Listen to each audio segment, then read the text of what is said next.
അമേരിക്കയിൽ നടക്കുന്ന ചിക്കാഗോയിൽ നടക്കുന്ന ലോക വേൾഡ് മുസ്ലിം കോൺഫറൻസ്, തബ്ലീഗ് ജമാഅത്ത് നടക്കുന്ന പീസ് കോൺഫറൻസ്, അതാണിപ്പോൾ ഇവിടെ നടക്കുന്നത്.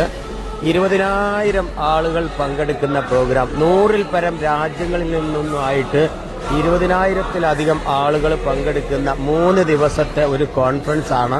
വലിയ ഒരു ഓഡിറ്റോറിയത്തിൽ ചിക്കാഗോ ഇന്റർനാഷണൽ എയർപോർട്ടിന്റെ തൊട്ടടുത്ത്.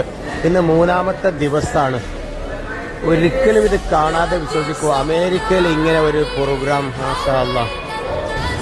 ഇൻക്രീസ് യുവർ ഈമാൻ ഫെയ്ത്ത് ഇൻ അല്ലാഹ്. വലിയ ഒരു ബോർഡിൽ അമേരിക്കയിലെ വേൾഡ് ഇജ്തിമാ ജൂൺ 27, 28, 29 ഇതിൽ പങ്കെടുക്കാൻ സാധിച്ചു എന്നുള്ളതാണ് എൻ്റെ ഏറ്റവും വലിയ സന്തോഷം. അമേരിക്കയിലെ ചിക്കാഗോയില് ഇതിൻ്റെ ഹൃദയഭാഗത്ത് വളരെ വിശാലമായ ഒരു സ്റ്റീഫൻ കോൺവെൻഷൻ സെന്ററിൽ 20,000 ആളുകളെ ഉൾക്കൊള്ളിക്കുന്ന ഈ ഒരു പ്രോഗ്രാമിൽ പങ്കെടുക്കാൻ ഒരു ഭാഗ്യം ലഭിച്ചു.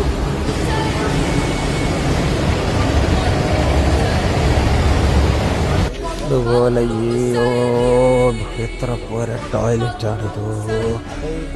അറ്റം മുതൽ അറ്റം വരെ സർവീസ് ടോയ്ലറ്റ്. 100 കണക്കിലൊന്നും അല്ലട്ടോ. വാവ്.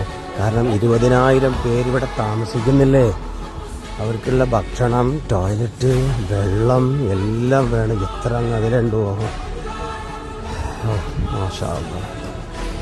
അതുപോലെ വെള്ളമെടുക്കേണ്ടതാണ് അറ്റം മുതൽ എത്രയാണ്. ഇതാണ് രജിസ്ട്രേഷൻ കൗണ്ടർ വേൾഡ് കോൺഫറൻസിൻ്റെ. എന്താ കഥ. സെക്യൂരിറ്റി ചെക്ക് കഴിഞ്ഞിട്ടാണ് കോൺഫറൻസ് ഹാളിലേക്ക് കയറുന്നത്. എയർപോർട്ടിലെ പോലെ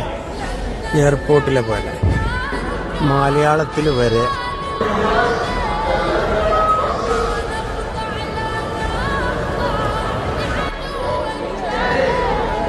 പുതുതായി ആ രാജ്യത്ത് നിന്ന് വിസ അടിച്ച് വന്നവരുണ്ട്. അതേപോലെ നാടിനെ പോലെ തന്നെ ജമാഅത്ത് കൂടുന്നത് വരുന്നത്.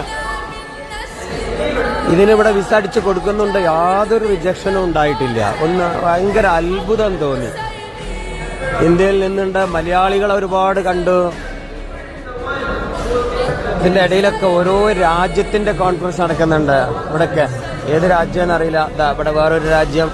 അങ്ങനെ ഓരോ ഭാഗത്ത് ഓരോ രാജ്യത്തിന്റെ മീറ്റിംഗ്. പ്രധാന സംസാരം. അവിടെ വലിയൊരു സ്റ്റേജ്, എത്രയോ അകലെയാണ് ആ സ്റ്റേജ്.